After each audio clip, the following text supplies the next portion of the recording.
আসসালামু আলাইকুম সম্মানিত ফেসবুক ভাই বোনেরা, আজকে আমি ফাঙ্গাস মাছ কিভাবে রান্না করতে হয় আমি আপনাদেরকে শিখিয়ে দিব। এই যে দেখেন, আমি পাঙ্গাস মাছ নিয়েছি।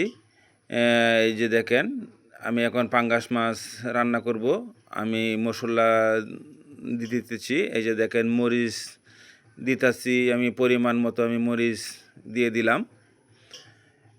তারপর এই যে আমি হলুদ পরিমাণ মতো দিয়ে দিলাম, মরিচ হলুদ দিলাম। এই যে এখন ধনিয়া দিতেছি আমি। এই যে দেখেন, ধনিয়া পরিমাণ মতো দিয়ে দিলাম। এই যে জিরা গুঁড়া পরিমাণ মতো দিয়ে দিলাম। এই যে এখন পরিমাণ মতো লবণ দিয়ে দিলাম। এই যে এখন আমি চুলায় ডেক বসিয়ে দিলাম।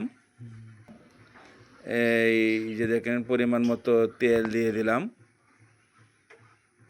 এই যে তেলের মধ্যে আমি পেঁয়াজ দিয়ে দিলাম। যে পরিমাণ মতো পেঁয়াজ বাগার দিয়ে দিলাম। এই যে হালকা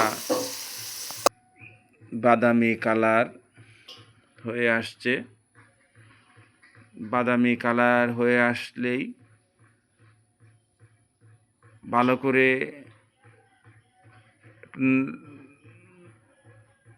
আসতে হবে কালারটা। এই সুন্দরভাবে যে এখন আমি মাছ দিয়ে দিলাম বাগারে।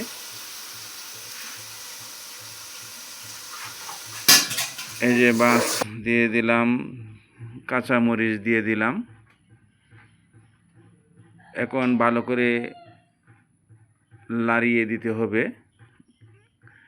আমি কষানোর জন্য আমি জল দিয়ে দিলাম পরিমাণ মতো। এখন কষবে, পরিমাণ মতো জল দিয়ে দিবেন।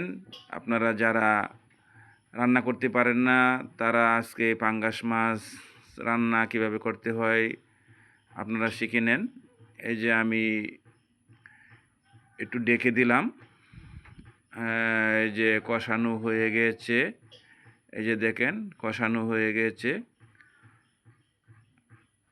আমি এখন আরও একটু জল দিয়ে দিব।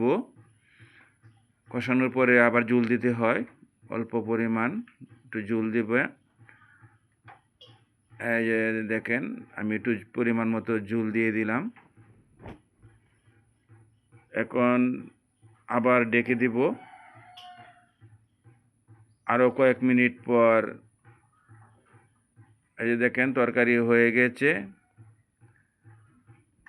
তরকারি রান্না হয়ে গেছে আমার। এই যে দেখেন, তরকারি রান্না হয়ে গেছে। এখন রান্না শেষ।